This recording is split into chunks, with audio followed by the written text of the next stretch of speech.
Uma vida com propósito. Dia 21. Protegendo sua igreja.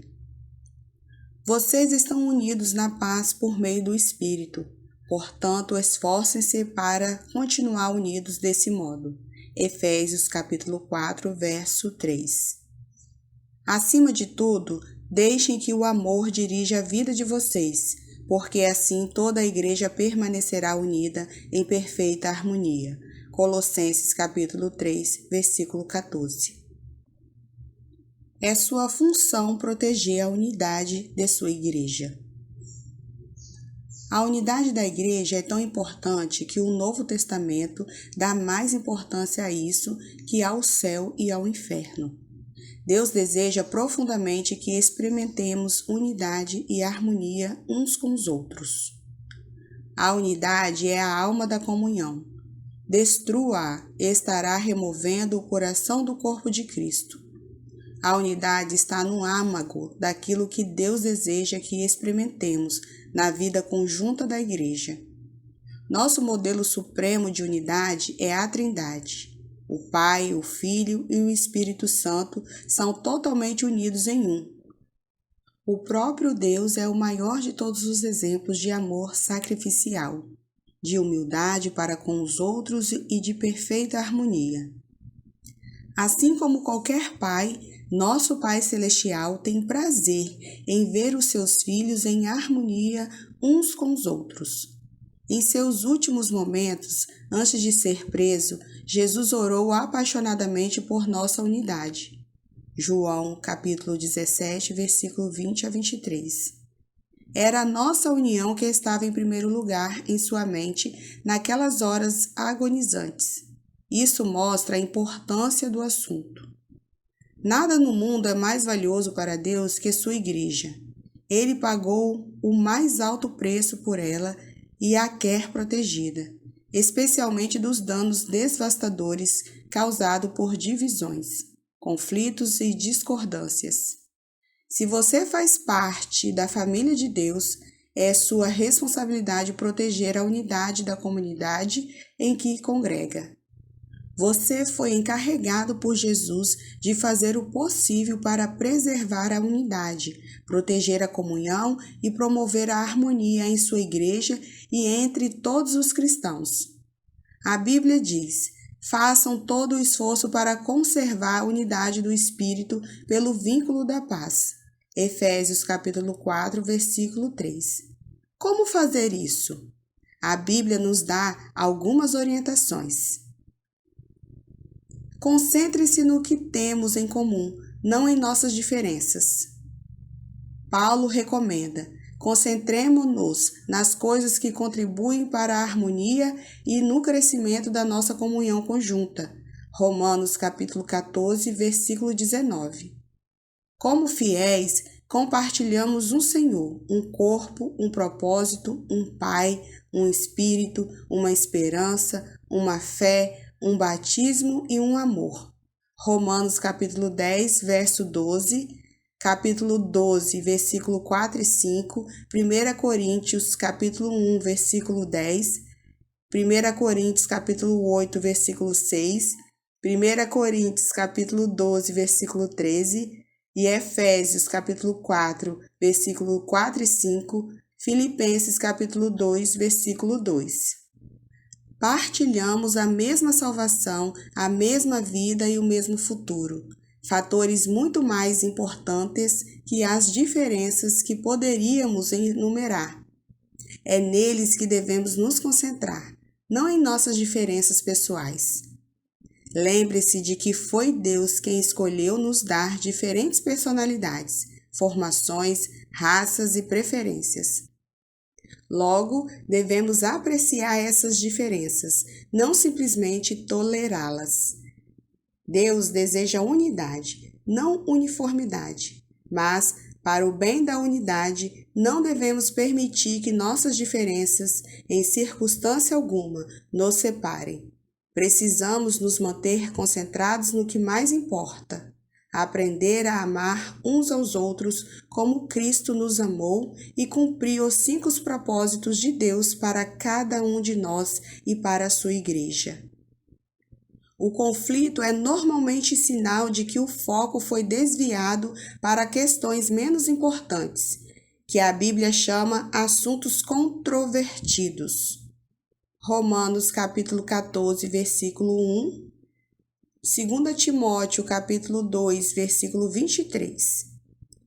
Quando nos concentramos em personalidades, preferências, interpretações, estilos ou métodos, a divisão sempre acontece. Mas, se nos concentrarmos em amar uns aos outros e em cumprir os propósitos de Deus, alcançaremos a harmonia. Paulo implora por isso. Irmãos, em nome de nosso Senhor Jesus Cristo, suplico a todos vocês que concordem uns com os outros no que falam, para que não haja divisões entre vocês.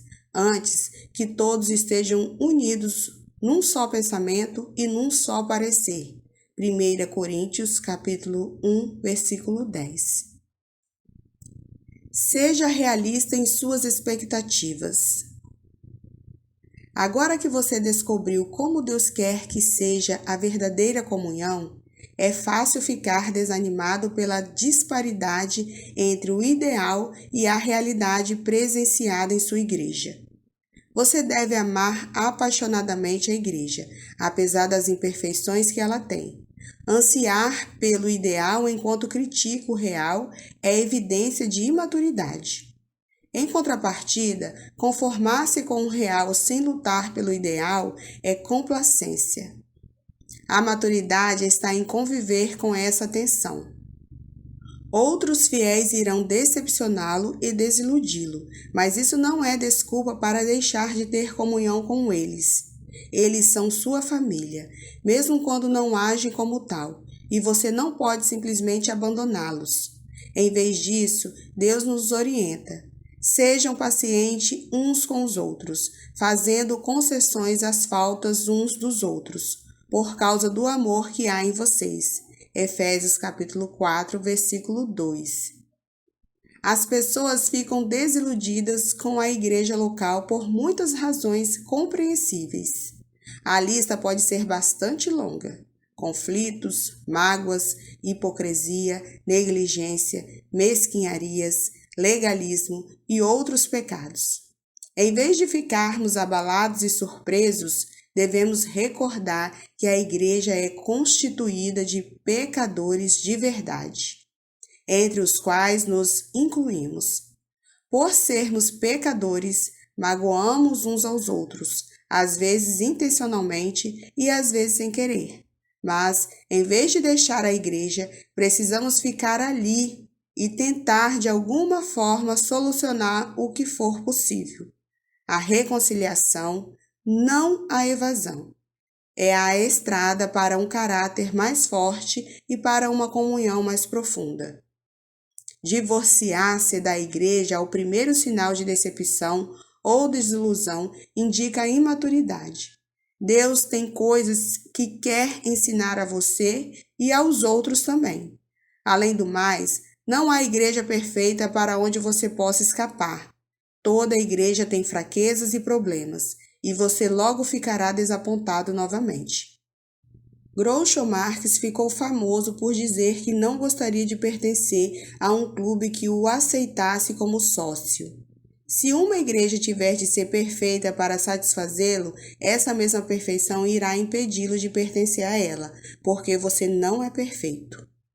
Dietrich Bonhoeffer, ministro alemão martirizado por resistir aos nazistas, escreveu um clássico sobre a convivência na igreja, Vida em Comunhão. Nesse livro, ele sugere que a desilusão com a igreja local é algo bom, porque destrói nossas falsas expectativas de perfeição. Quanto mais cedo desistirmos da ilusão de que a igreja deve ser perfeita para que a amemos, mais cedo deixaremos de fingir e admitiremos que somos todos imperfeitos e precisamos da graça divina. Esse é o início da verdadeira comunidade. Toda igreja deveria afixar uma placa, proibida a entrada de pessoas perfeitas. Este é um lugar somente para os que admitem ser pecadores, carecem da graça e desejam crescer. Bonhoeffer disse: aquele que ama seu sonho de uma comunidade mais que a comunidade cristã em si, torna-se destruidor desta. Se não dermos graças diariamente pela comunidade da qual fazemos parte, mesmo quando não há nenhuma grande experiência, nenhuma riqueza a ser descoberta, mas apenas muita fraqueza, pouca fé e dificuldades, e se, ao contrário, continuamos nos queixando de que tudo é desprezível e insignificante, estamos impedindo que Deus permita que a nossa comunidade cresça. Prefira incentivar a criticar. É sempre mais fácil ficar de lado e atirar pedras naqueles que estão servindo a Deus que se envolver e contribuir. Deus nos adverte repetidamente que não critiquemos, comparemos ou julguemos uns aos outros. Mateus capítulo 5, versículo 9, Romanos capítulo 14, versículo 13, Efésios capítulo 4, versículo 29 e Tiago capítulo 4, versículo 11 e capítulo 5, versículo 9. Criticar o trabalho que o outro irmão está fazendo pela fé e com sincera convicção é interferir nos assuntos de Deus. Que direito você tem de criticar o servo de alguém? Somente Deus pode decidir se ele está fazendo o que é certo. Romanos capítulo 14, versículo 4. Paulo acrescenta que não devemos julgar nem desprezar irmãos com convicções distintas das nossas. Por quê? Você critica as ações de seu irmão? Por que tenta fazer com que ele pareça pequeno?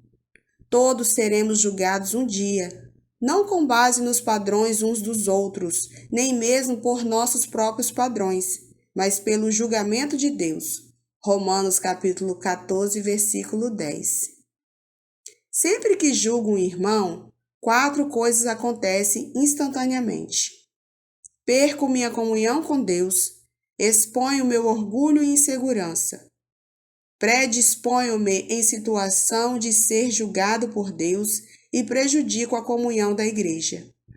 O espírito crítico é um vício dispendioso. Na Bíblia, Satanás é chamado o acusador dos nossos irmãos.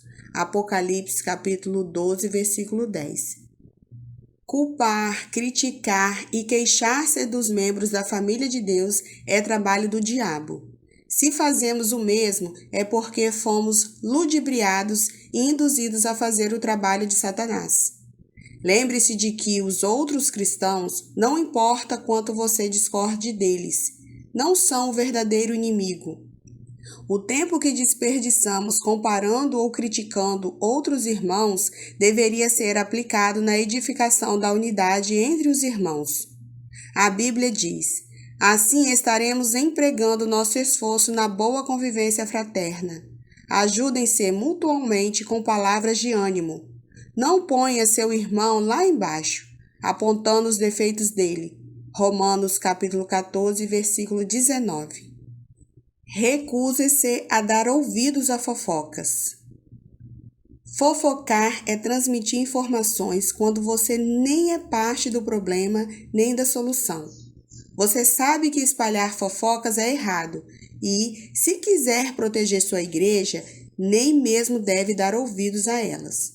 Ouvir uma fofoca é como receptar mercadoria roubada. Isso faz igualmente o culpado pelo crime. Quando alguém começar a falar mal de alguém para você, tenha a coragem de dizer: por favor, pare, não preciso saber disso. Você já falou diretamente com a pessoa?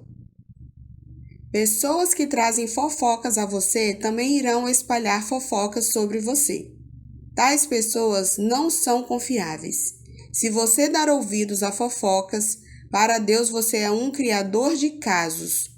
Provérbios, capítulo 16, versículo 28, capítulo 17, versículo 14, capítulo 20, versículo 19 e capítulo 25, versículo 9 e capítulo 26, versículo 20. Criadores de casos dão ouvidos a criadores de casos. Provérbios, capítulo 17, versículo 4. São esses os que dividem igrejas, pensando apenas em si mesmos. São egoístas, sem nenhuma evidência do Espírito. Judas, capítulo 19. É triste constatar que, no rebanho de Deus, as maiores feridas sejam causadas por ovelhas, não por lobos. Paulo alerta sobre os cristãos canibais, que se devoram uns aos outros. Gálatas capítulo 5, versículo 15. Destruindo a comunhão. A Bíblia diz que esse tipo de pessoa deve ser evitada. A difamação revela segredos. Portanto, fique longe de quem fala demais. Provérbios capítulo 20, versículo 19. A maneira mais rápida de pôr fim a um conflito, seja numa igreja, seja num grupo, é enfrentar carinhosamente os fofoqueiros e convidá-los a mudar de atitude. Salomão lembra que uma fogueira se apaga quando acaba a lenha. Da mesma maneira, as brigas acabam quando o brigão e implicante é separado do grupo. Provérbios capítulo 26, versículo 20. Pratique os métodos de Deus para a solução de conflitos.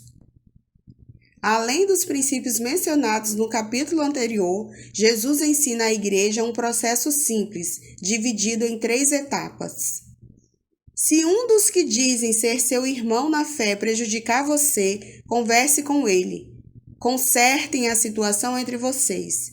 Se ele ouvir, você fez um amigo. Se não ouvir, tome 1 ou 2 pessoas para que a presença de testemunhas torne o ato legítimo e tente de novo. Se ainda assim ele não ouvir, leve o caso à igreja. Mateus capítulo 18, versículo 15 a 17. Em meio a um conflito, somos tentados a nos queixar a terceiros, em vez de corajosamente falar a verdade de maneira amorosa à pessoa com quem estamos aborrecidos. A primeira atitude só aumentará o problema. Assim, o correto é procurar diretamente a pessoa envolvida. A conversa em particular é sempre o primeiro passo, e você deve fazê-lo o mais breve possível. Se vocês não forem capazes de resolver o assunto sozinhos, o passo seguinte é levar a 1 ou 2 testemunhas para que tomem ciência do problema e ajudem na reconciliação. E o que fazer se a pessoa ainda se mostrar intransigente? Jesus ordena que apresente o assunto à igreja. E se a pessoa ainda assim se recusar a ouvi-lo, você deve tratá-la como incrédulo descrente. Mateus capítulo 18, versículo 17, 1 Coríntios capítulo 5, versículo 5. Apoie seu pastor e outros líderes. Não existe líder perfeito, mas Deus concede aos líderes responsabilidade e autoridade para que mantenham a unidade da igreja. Durante conflitos interpessoais, esse é um trabalho ingrato. O pastor tem a desagradável tarefa de agir como mediador entre membros ressentidos e imaturos que vivem em conflito. Ele também recebeu a impossível incumbência de fazer com que todos fiquem felizes, algo que nem Jesus conseguiu realizar. A Bíblia é clara sobre a maneira com a qual devemos nos relacionar com os que nos servem. Sejam obedientes aos seus pastores. Ouçam o conselho deles. Eles estão atentos à condição da vida de vocês e trabalham sob a estrita supervisão de Deus. Contribuam para que a liderança deles seja alegre, não penosa. Por que tornar as coisas mais difíceis? Hebreus capítulo 13, versículo 17. Os pastores um dia estarão diante de Deus para prestar contas sobre a responsabilidade de zelar por você. Eles cuidam de vocês como quem deve prestar contas. Hebreus capítulo 13, versículo 17. Mas você também terá de se explicar. Você prestará contas a Deus sobre seu comportamento com relação a seus líderes. A Bíblia instrui os pastores a como lidar com pessoas que promovem dissensão no meio da igreja. Eles devem evitar discussões e ensinar gentilmente o caminho inverso, enquanto oram para que os encrenqueiros mudem de atitude. Devem admoestar os que promovem polêmicas, rogar por harmonia e unidade, repreender os que desrespeitam a liderança e remover os perturbadores da igreja, caso não considerem os 2 avisos mencionados. 2 Timóteo capítulo 2, versículo 14, versículo 23 ao 26, Filipenses capítulo 4, versículo 2, Tito capítulo 2, versículo 15, capítulo 3, versículo 2, versículo 10 e versículo 11. Protegemos a igreja quando honramos os que nos servem no papel de líderes. Os pastores e anciões necessitam de nossas orações, incentivos, apreço e amor. Recebemos a seguinte orientação: agora, amigos, pedimos que vocês honrem os líderes que trabalham arduamente por vocês, a quem foi dada a responsabilidade de encorajar e orientar vocês na obediência. Tenham toda consideração e amor por eles. 1 Tessalonicenses, capítulo 5, versículo 12, versículo 13, parte A. Desafio você a aceitar a responsabilidade de proteger e promover a união em sua igreja. Empenhe-se nesse objetivo com todas as suas forças. Deus irá se agradar disso. Nem sempre será fácil. Em alguns momentos, terá de fazer o que é melhor para o corpo, e não para você mesmo, mostrando preferência pelos outros. Este é um dos motivos pelos quais Deus nos colocou na família igreja, para aprendermos o altruísmo. Em comunidade, aprendemos a dizer nós em vez de eu, nosso em vez de meu. Deus diz: não pensem apenas no próprio bem, pense nos outros cristãos e no que é melhor para eles. 1 Coríntios, capítulo 10, versículo 24. Deus abençoa a igreja que permanece unida. Na igreja Sarobaque, cada membro assina um pacto que inclui a promessa de proteger a unidade de nossa comunhão. Consequentemente, a igreja jamais sofreu um conflito capaz de nos dividir. Tão importante quanto isso é o fato de que muitos desejam fazer parte dela, uma vez que se trata de uma comunidade unida e amorosa. Para se ter uma ideia, num período de 7 anos, a igreja chegou a batizar alguns milhares de novos convertidos. Quando Deus tem um grupo de novos cristãos que deseja libertar, Ele busca como incubadora a igreja mais carinhosa que puder encontrar. O que você está fazendo no plano pessoal para tornar sua igreja local mais aconchegante e amorosa? Muitas pessoas em sua comunidade estão em busca de amor e de um lugar ao qual pertencer. A verdade é que todo mundo precisa e quer ser amado, e, quando alguém encontra uma igreja em que os membros verdadeiramente amam uns aos outros e se importam uns com os outros, somente portas trancadas poderiam mantê-lo do lado de fora. Dia 21. Pensando sobre meu propósito de vida. Tema para reflexão. Tenho a responsabilidade de proteger a unidade de minha igreja. Versículo para memorizar. Portanto, concentremo-nos nas coisas que contribuem para a harmonia e no crescimento de nossa comunhão conjunta. Romanos capítulo 14, versículo 19. Pergunta para meditar. O que estou fazendo pessoalmente para proteger a unidade de minha família eclesiástica nesse exato momento?